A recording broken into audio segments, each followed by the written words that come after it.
The defending champions are on the cusp of their third consecutive Stanley Cup final appearance. Welcome to NHL Wraparound Stanley Cupdate for Sunday, May 25th, 2025. Vic and Neil, in the midst of Memorial Day weekend in the States. You know, we have had 5 games in the conference finals and 2 5-goal third periods. Aren't things like supposed to tighten up? You would think so, right? I mean, you would really think so, but last night we watched a third period that was as loose as a goose. I mean, how much looser could it be? It was like Carolina keeps saying, here, Florida, here's the puck. Come on, here's the puck.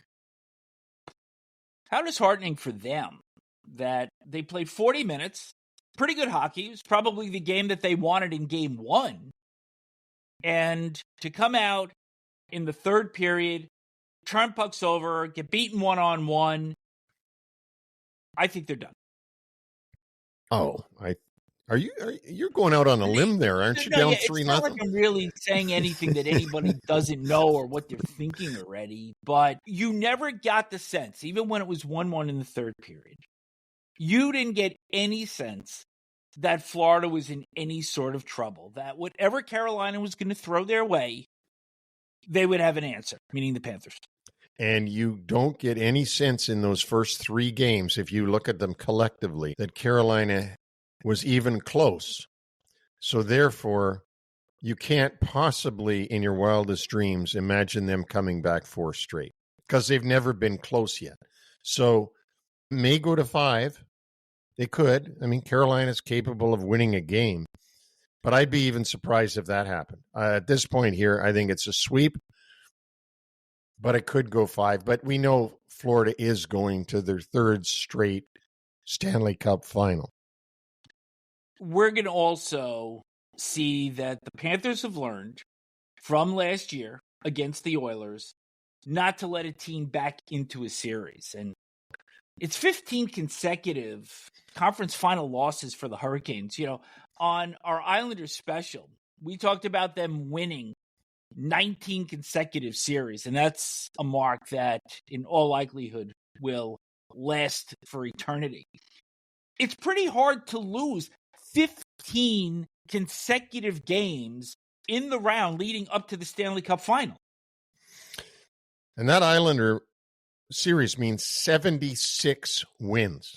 19 straight series is 76 playoff wins. Think about that. That is jarring. But for the Carolina Hurricanes, their record is the opposite in conference finals. It's you would think you'd win a game by accident at some point. That was there to be had last night after 2 periods. And let's go back. Let's do our recap, because Sam Reinhart did not play in this game, took that hit from Sebastian Aho in game 2.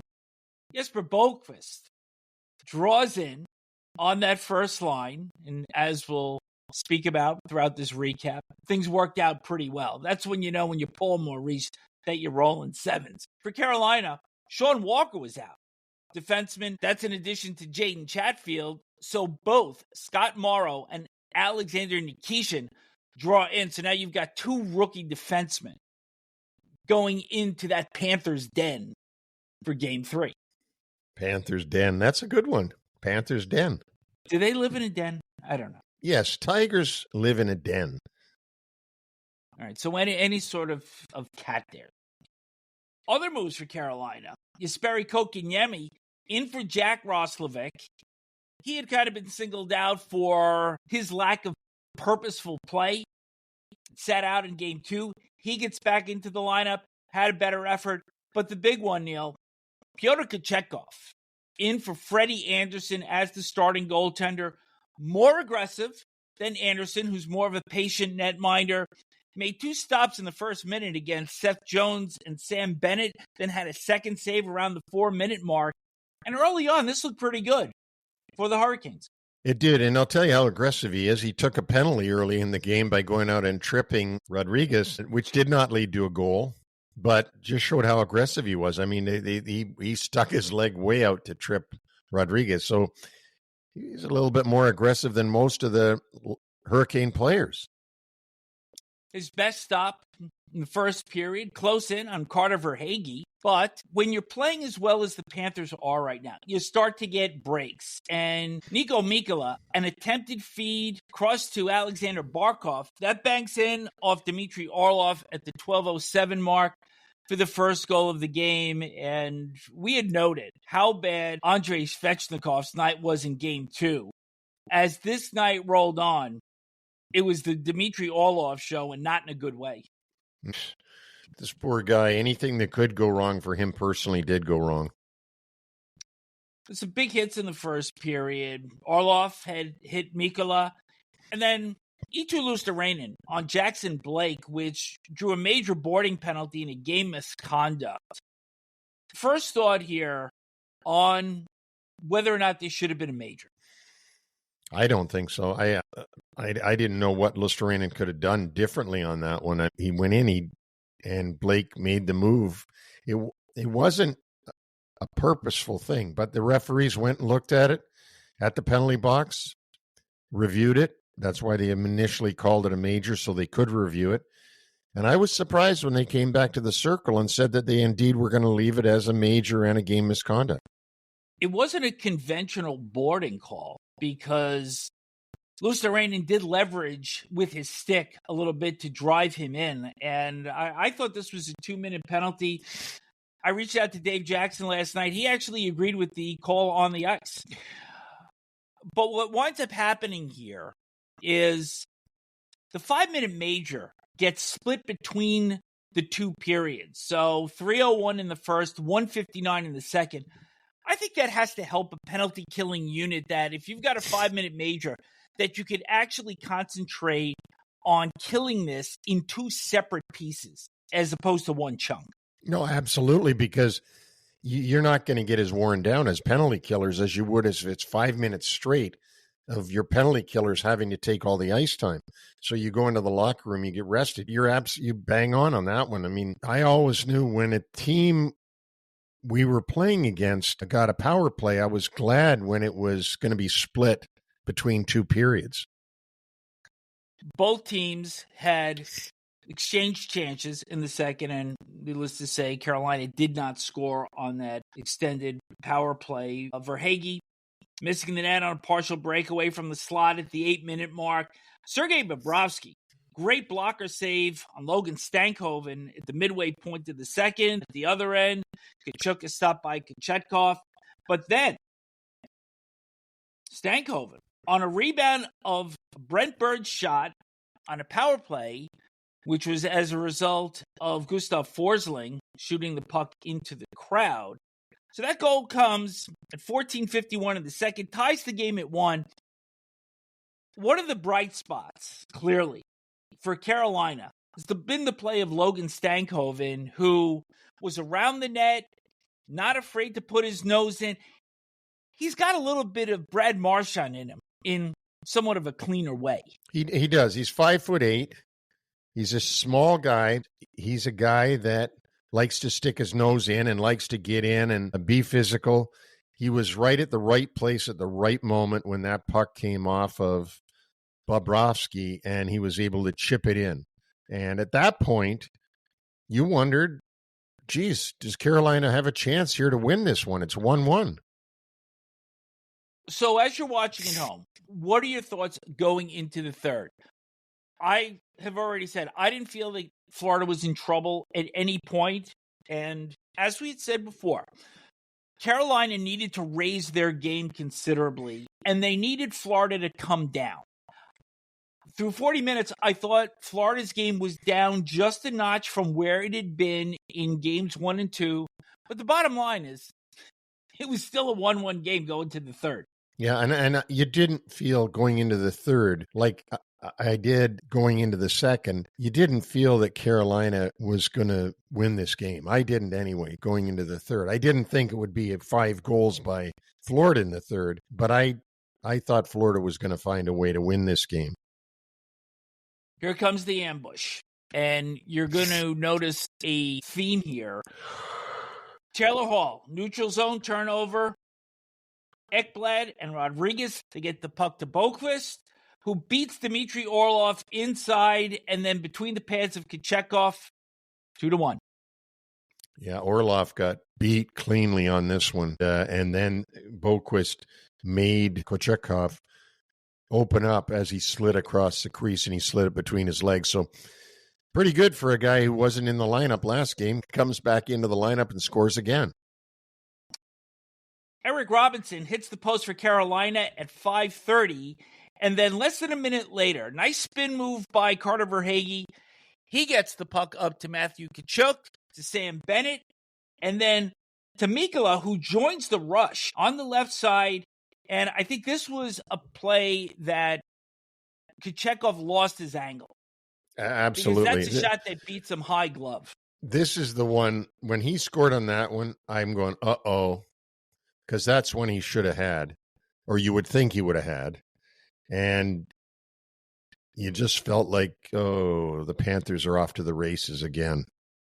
Oh, they were, because Orlov turns the puck over. 29 seconds later, Alexander Barkov scores. It's 4-1, 3 goals in 5 minutes and 26 seconds, and the blowout is on. This was a bad turnover by Orlov. He was on the boards on the left side, and instead of putting it off the boards hard or up ice, he was trying to hit the forward in the neutral zone.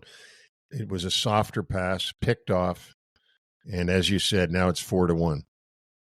Orlov ended up as a -4 in this game. Now, a little bit of concern for the Panthers because with 12:02 left, Mikkola took an awkward fall into the boards.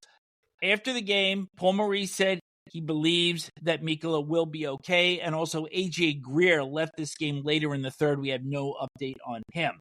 Let's get back on the ice. Turnover by Scott Morrow, throws the puck up the middle of the ice. And Barkov's shot goes in off Shane Goss's spare stick at 9:31. Now it's 4 goals in 8 minutes and 2 seconds to make it 5-1. Yeah, and the route is on. Rod Brind'Amour obviously concerned about the sloppy play by his club in the third period after playing 40 solid minutes and staying in this game. He called his guys out after the game. I mean, he said, the 4 rookies in the lineup can't be some of your better players. That can't happen. There's a couple of guys in there that I don't think came to play the way they needed to in this time of year. It can't be Jordan Stahl and Martinook being our best players. It can't always be that way. And then he went on to talk about the turnovers. I think we were there, obviously. We were playing better, and then just to turn pucks over, it's not what we do. No one does that. Pretty surprised. You can't do that. You can't do it anytime. In the preseason game, it's going to cost you. But against that team, and you turn it over for an odd man rush, forget it. That's Rod Brind'Amour's quote. Just for good measure, Boqvist with an outlet pass and Anton Lundell to Brad Marchand, 2-on-1, 5 goals in 9 minutes and 8 seconds, 4 on 5 shots, 6-1. And then this is the place where a little bit of score settling by the Panthers because Matthew Tkachuk went after Aho. A little bit of retaliation for the hit that knocked Reinhart out of the lineup. Seth Jarvis did get a power play goal as a result of the roughing penalty, but this was the perfect time to say, you know what, we're going to settle the score. We're going to let you know that it's not okay to take our player out. This was the time to do it. It's a 5-goal spread at that point. You've got half a period to go. You're not blowing that lead. Right.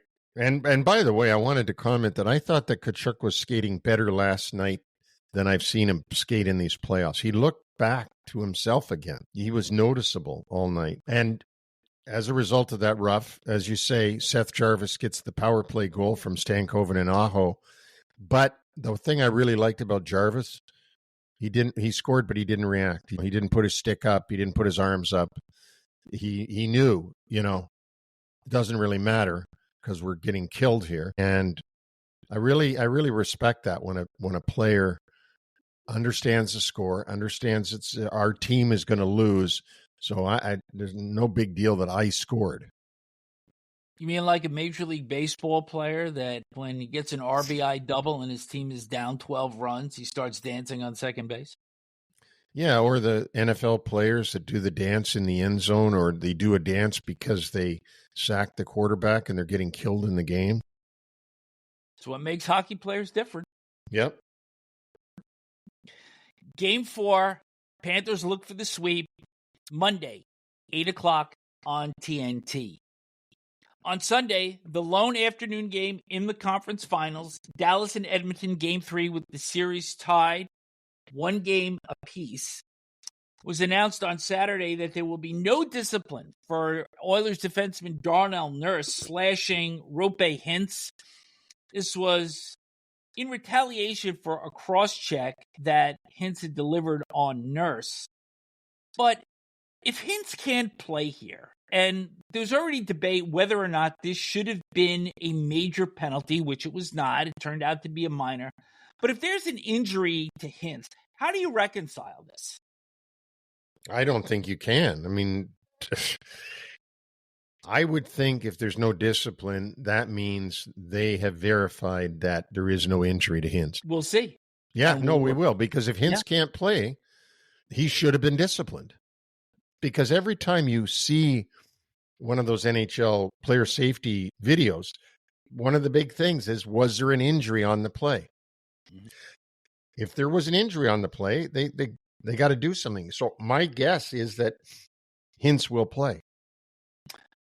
Nonetheless, the temperature is raised a little bit in this series now. Mason Marchment has come out and said that essentially this is not acceptable, and perhaps now some of the Oiler players, some of their higher-end players, should have their heads up heading into Game 3.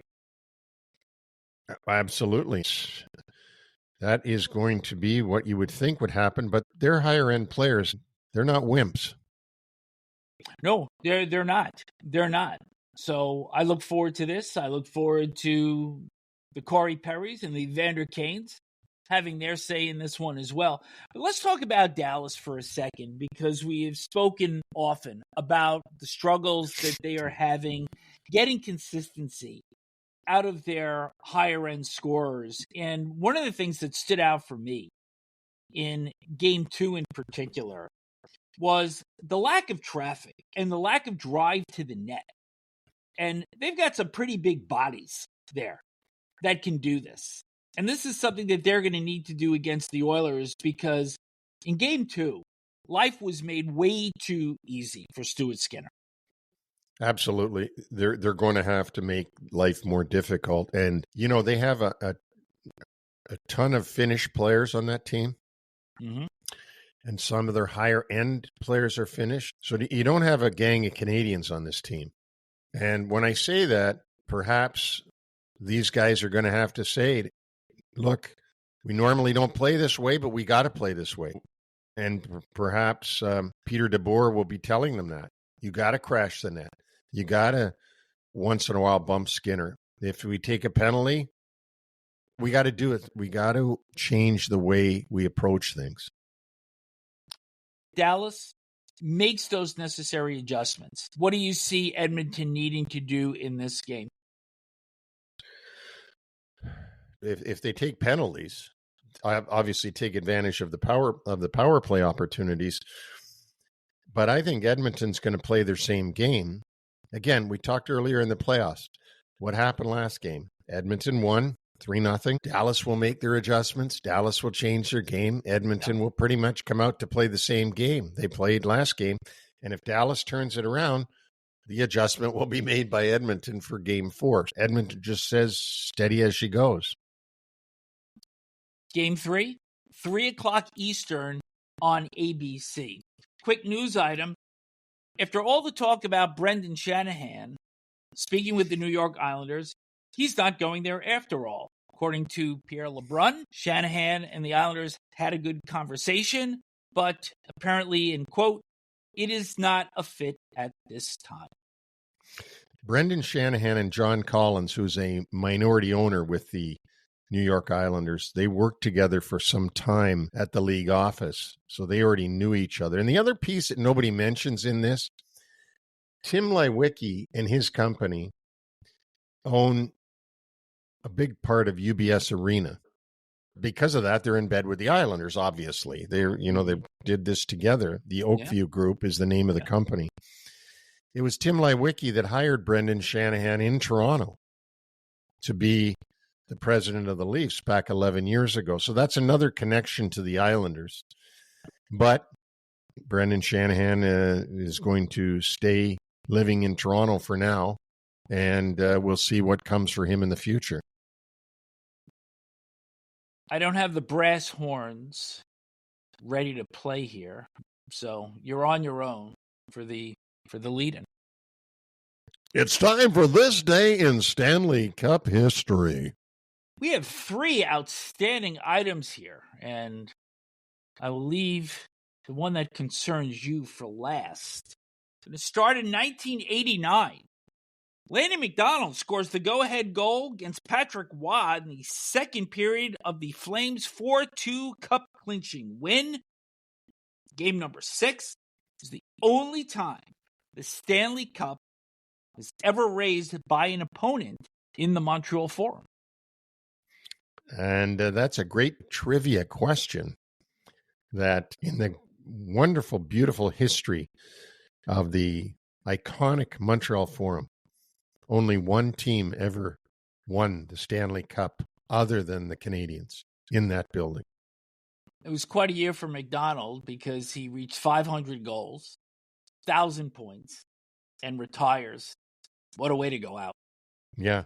And he took his mustache with him. It still has it.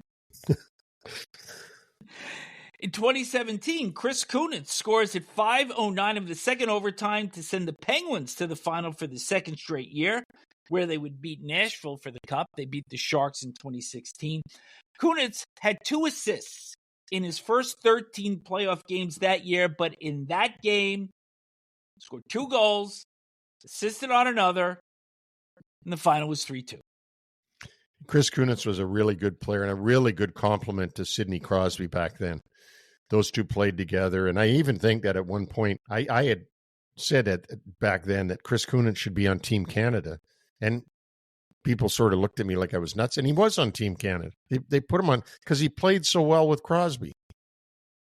So you weren't nuts? No. But everybody thought I was. Well, perhaps you were nuts about this item. I'm just going to put it out there for you. 1994, the guarantee. May 25th of 1994, and Mark Messier is asked it at Rye. Well, actually, when he was asked, would have been May 24th. Are you going to win tomorrow? Yep. And he says, yeah, well, of course we're going to win. Of course, Mark would never say anything but that. And then they said, do you guarantee that? And Mark said, yeah. And on the back page of the New York Post, I guarantee we'll win. And sure enough, get into the game, down late in the second period.